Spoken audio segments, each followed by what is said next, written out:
बालाघाट जिले में खेती की भूमि पर कॉलोनियां बनाने का चलन खूब हो रहा है, जिसमें आकर्षक पोस्टर्स और सुविधाओं के नाम पर ठगी तो होती ही रहती है।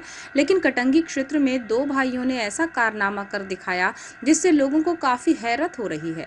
एक स्थान पर प्लॉटिंग का झांसा देकर लोगों से लाखों रुपए लिए और एक ही जमीन को कई लोगों को दिखाकर बेच दिया गया। लेकिन इनकी हरकतें ज्यादा दिन तक छिपी नहीं रह सकी। खास बात यह है कि जिस भूखंड को बेचा गया उसके असली मालिक को भी ये पता नहीं था। पुलिस में शिकायत हुई और शासकीय रिकॉर्ड खंगाले गए, तब इस बात की पुष्टि हुई। फिलहाल पुलिस ने दोनों ही भाइयों को ठगी के आरोप में गिरफ्तार किया है, जिनसे इस मामले से जुड़ी और भी महत्वपूर्ण जानकारियां हासिल की जा रही हैं। प्राप्त जानकारी के अनुसार कटंगी थाने में 8 पीड़ितों के द्वारा शिकायत दर्ज कराई गई थी कि उन्होंने मोहित और दीपक श्रीवास, जो दो सगे भाई हैं, इनसे भूखंड खरीदा है और काफी समय बाद भी उन्हें भूमि संबंधी अधिक जानकारी नहीं मिल पा रही है। इसी को लेकर कटंगी थाने में पीड़ितों ने शिकायत की थी, जिसकी जांच पुलिस द्वारा की गई। बताया गया कि पुलिस ने इस भूमि से संबंधित दस्तावेजों की पड़ताल की और नगर परिषद में अनुज्ञा जारी किए जाने का मांग पत्र बनवाया, लेकिन नगर परिषद ने स्पष्ट रूप से कहा कि कोई अनुमति नहीं ली गई है।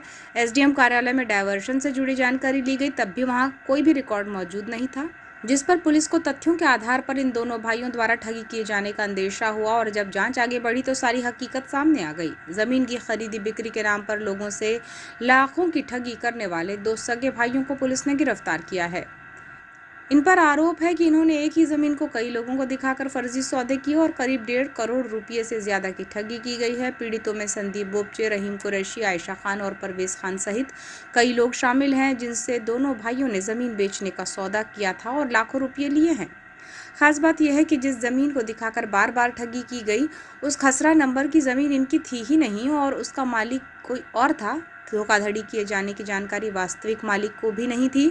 इस मामले पर कटंगी एसडीओपी विवेक कुमार शर्मा ने जानकारी दी कि शिकायत के बाद इस मामले की जांच की गई और नगर परिषद कार्यालय से पता चला कि इस भूमि की कोई अनुज्ञा जारी नहीं की गई है, जबकि एसडीएम कार्यालय में भी डायवर्शन सहित अन्य कोई रिकॉर्ड नहीं है। ऐसे में दोनों ही भाइयों के खिलाफ विधि संगत धाराओं के तहत मामला दर्ज कर न्यायालय में पेश किया गया। रिमांड पर लेकर इनसे पूछताछ की जाएगी, जिससे और भी ठगी के मामलों का खुलासा हो सकता है।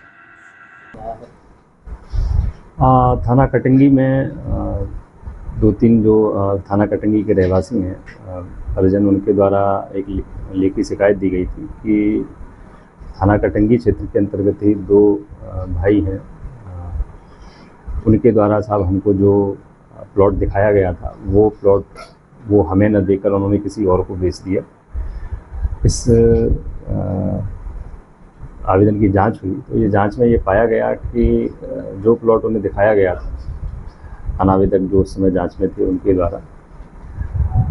द्वारा वो ज़मीन उनके नाम में ही नहीं थी।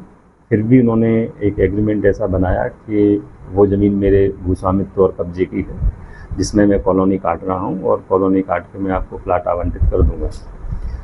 जब इसमें नगर पालिका से पत्राचार किया गया तो नगर पालिका ने ये बताया कि उक्त ज़मीन पर कोई भी कॉलोनी की अनुमति नहीं ली गई है। जब एसडीएम महोदय से पूछा गया तो उनके द्वारा भी लिखित में ये जानकारी प्राप्त हुई कि उस भूमि का कोई डाइवर्सन भी नहीं। और जो भूमि ऑनर था, जब उनसे ये पूछा गया कि दस्तावेजों से कि क्या आपने इस ज़मीन का कोई क्रय विक्रय या कोई प्लॉटिंग की अनुमति किसी को दी है, तो उनके द्वारा भी ये इनकार किया गया कि ये ज़मीन हमने किसी को विक्रय या प्लॉटिंग के कार्य के लिए नहीं दी है। उससे ये जांच में पाया कि जो अनावेदक गण थे, ये दोनों भाई हैं, मोहित और दीपक श्रीवास, इनके द्वारा ये जानते हुए कि ये ज़मीन उनके भूस्वामित्व की नहीं है, इस ज़मीन को कॉलोनी काटने की अनुमति नहीं मिली है और ये ज़मीन डाइवर्सन भी नहीं है, ये ज़मीन कृषि भूमि है।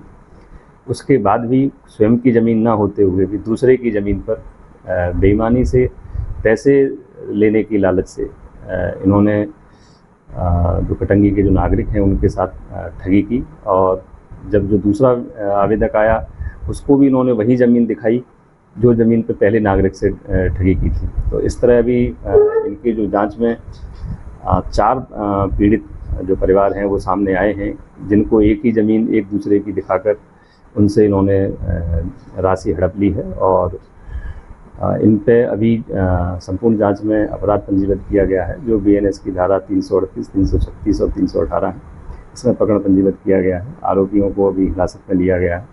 उनसे जो उनके डॉक्यूमेंट थे, जो दस्तावेज हैं, जो उन्होंने तैयार किए थे बिना किसी वैध स्वामित्व के उन दस्तावेजों की भी उनसे के बारे में भी उनसे पूछताछ चल रही है। आगे अभी विवेचना जारी है। सर, ये दोनों भाई हैं, इनके खिलाफ और दर्जनों शिकायतें हैं, तो क्या उन पर भी जांच होनी है? अभी जो पीड़ित परिवार सामने आए हैं वो 4 पीड़ित परिवार थे, और वो चारों पीड़ित परिवारों को उन्हीं की एक ही ज़मीन पर चारों लोगों को से उन्होंने एग्रीमेंट कर लिया था। अभी इसमें अगर और भी कोई शिकायतें आती हैं तो उन पर भी जांच की जाएगी।